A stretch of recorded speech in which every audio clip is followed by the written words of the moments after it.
reminded from my grandmother's levaya. When my grandmother passed away, my grandmother was one of the most special people. She waited.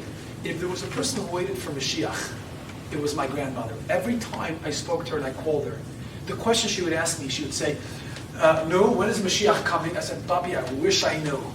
I said, but one thing I can tell you, Bobby, you'll be in the front row greeting him, because she was always waiting for him. Always.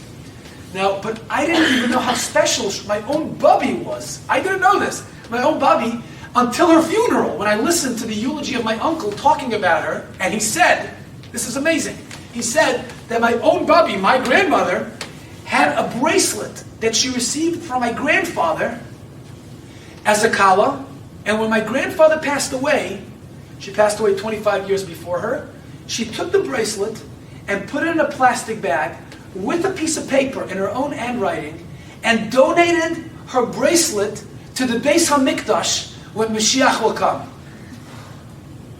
And I remember standing at the funeral, I said, how can I not know this about my own Bubby? About my own grandmother? And there's a tragedy here.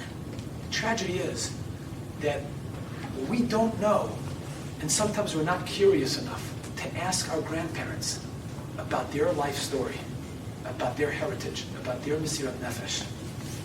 And I want to tell you girls is that you are a link in a chain. And your parents, your grandparents, there is a tremendous wealth of tradition and heritage